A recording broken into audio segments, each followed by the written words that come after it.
Hi friends, എല്ലാവർക്കും Manu's cakes and food വ്ളോഗ്സിലേക്ക് സ്വാഗതം. ഇന്ന് സ്പൈഡർമാൻ തീമിലൊരു ടോൾ കേക്ക് സെറ്റ് ചെയ്യാം. കേക്കിൻ്റെ വെയിറ്റ് വരുന്നത് 1 kg ആണ്. കേക്കിൻ്റെ ഫ്ലേവർ വരുന്നത് ബട്ടർ സ്കോച്ച് ആണ്. കേക്ക് ബേക്ക് ചെയ്യുന്നതൊക്കെ മുന്നേ ഒരു വീഡിയോയിൽ ഞാൻ കൊടുത്തിട്ടുണ്ട്. വീഡിയോയ്ക്ക് താഴെ ഞാൻ അളവുകളൊക്കെ ഒന്നും കൂടെ കൊടുത്തേക്കാം. 1 kgയുടെ ബാറ്റർ ഉണ്ടാക്കി 6 ഇഞ്ചിൻ്റെ 2 ട്രേയിൽ ഒഴിച്ചിട്ടാണ് ഞാൻ കേക്ക് ബേക്ക് ചെയ്തെടുത്തത്. 6 ഇഞ്ചിൻ്റെ ട്രേ ആയിരുന്നാലും 2 ട്രേയും അല്പം വ്യത്യാസമുണ്ടായിരുന്നു. അതാണ് കേക്ക് ബേക്ക് ചെയ്തെടുത്തപ്പോൾ രണ്ടും 2 വലുപ്പത്തിലുണ്ടായിരുന്നത്. ഞാൻ പക്ഷേ അരികുകളൊന്നും കട്ട് ചെയ്ത് കളഞ്ഞിട്ടില്ല. 1 kg ആയതുകൊണ്ട് വെറുതെ അത്രയും കട്ട് ചെയ്യണ്ടല്ലോ എന്ന് കരുതിയിട്ട് അതേ രീതിക്ക് തന്നെയാണ് ഞാൻ കേക്ക് സെറ്റ് ചെയ്തത്. അപ്പോൾ ഇനി വീഡിയോയിലേക്ക് പോകാം. കേക്ക് ബോർഡിലേക്ക് അല്പം ക്രീം കൊടുത്തിട്ട് ഫസ്റ്റ് ലെയർ വെച്ച് കൊടുക്കാം. അതിനുശേഷം സ്പെഷ്യൽ സിറപ്പ് കൊണ്ടൊന്ന് വെറ്റ് ചെയ്തെടുക്കാം. ഇതിൻ്റെ സിറപ്പും പ്രലൈനും സോസും ഒക്കെ ഉണ്ടാക്കുന്നത് ഞാൻ മുന്നത്തെ 2 വീഡിയോസിലും കാണിച്ചിട്ടുണ്ട്. അതുകൊണ്ടാണ് ഇതിലതൊന്നും വിശദമായിട്ട് കാണിക്കാത്തത്. അപ്പോൾ ക്രീം കൊടുത്ത് ലെവൽ ചെയ്തതിന് ശേഷം പ്രലൈൻസൊക്കെ ഇട്ട് കൊടുക്കാം. പ്രലൈൻസ് ഇട്ട് കൊടുത്തതിന് ശേഷം ബട്ടർ സ്കോച്ച് സോസ് ഒന്ന് ചേർത്ത് കൊടുക്കുന്നുണ്ട്. അത് എല്ലായിടത്തും ഒന്ന് കിട്ടത്തക്ക രീതിയിലൊന്ന് ഒഴിച്ചതിന് ശേഷം സെക്കൻഡ് ലെയർ കൂടി വെച്ച് കൊടുക്കാം. അതും നന്നായിട്ടൊന്ന് വെറ്റ് ചെയ്തെടുക്കാം. അതിനുശേഷം ക്രീം കൊടുക്കാം. ക്രീം കൊടുത്തതിന് ശേഷം പ്രലൈൻസും സോസും ഒക്കെ ചേർത്ത് കൊടുക്കാം. ഇതുപോലെ എല്ലാ ലെയറും ഒന്ന് ചെയ്തെടുക്കാം.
എല്ലാ ലെയറും സെറ്റ് ചെയ്തെടുത്തിട്ടുണ്ട്. കേക്ക് തെന്നിപ്പോകാതിരിക്കാനായിട്ട് കേക്കിൻ്റെ പൊക്കത്തിനനുസരിച്ചിട്ട് ഒരു ടവൽ കൂടി ഞാൻ ഇതിനകത്തേക്ക് ഇൻസേർട്ട് ചെയ്യുന്നുണ്ട്. കൂടെ ഒരു 2 സ്റ്റിക്ക് കൂടി കൊടുക്കുന്നുണ്ട്. ഇതിപ്പോൾ നോക്കുമ്പോൾ തന്നെ കാണാം, പാൻ സൈസ് രണ്ടും വ്യത്യാസമായതുകൊണ്ടാണ് കേക്ക് കുറച്ചിങ്ങോട്ട് പുറത്തോട്ട് ബൾജ് ചെയ്തിരിക്കുന്നത്. അതുകൊണ്ട് ടോൾ കേക്ക് ചെയ്യുമ്പോൾ ശ്രദ്ധിക്കുക, പാനിൻ്റെ സൈസ് 2 ഈക്വലാണോ എന്ന് ഉറപ്പിച്ചതിന് ശേഷം മാത്രമേ അത് ബേക്ക് ചെയ്തെടുക്കാവൂ. ഈ കേക്ക് നമുക്ക് ലെവൽ ചെയ്തെടുക്കാം. അരികൊക്കെ ഒന്ന് കട്ട് ചെയ്ത് കളഞ്ഞാൽ മതി. പക്ഷെ ഞാനത് ചെയ്യുന്നില്ല. 1 kg ആയതുകൊണ്ട് വെറുതെ മുറിച്ച് കളയണ്ടെന്ന് കരുതി ഇതുപോലെ തന്നെ ഞാനങ്ങ് സെറ്റ് ചെയ്ത് കൊടുക്കുവാണ്. ഇനി കേക്കൊക്കെ ഒന്ന് ക്രം കോട്ട് ചെയ്തെടുക്കുന്നുണ്ട്. അതിനുശേഷം ഞാൻ കേക്ക് ഒരു അരമണിക്കൂർ ഫ്രിഡ്ജിൽ വെച്ച് ഒന്ന് സെറ്റാക്കിയതിന് ശേഷമാണ് ഫൈനലൈസിങ് ചെയ്യാനായിട്ട് എടുക്കുന്നത്. ക്രം കോട്ട് ചെയ്തതിന് ശേഷം കേക്ക് ബോർഡൊക്കെ ഒന്ന് നന്നായിട്ടൊന്ന് ടിഷ്യൂ പേപ്പർ കൊണ്ട് ക്ലീൻ ചെയ്യണം. അരമണിക്കൂർ കഴിഞ്ഞു. ഇനി ഫൈനലൈസിങ് ചെയ്യാം.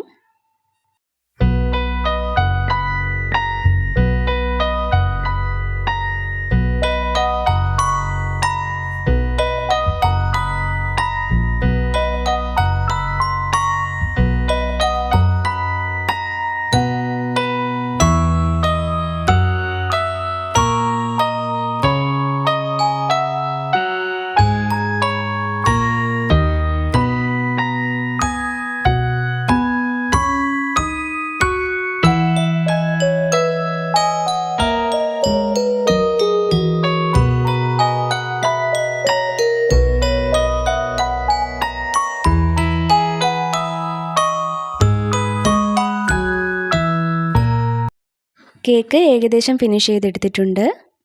സ്പൈഡർമാൻ തീമിലുള്ള കുറച്ച് ഫോട്ടോസൊക്കെ പ്രിൻ്റ് ഔട്ട് എടുത്ത് വെച്ചിട്ടുണ്ട്.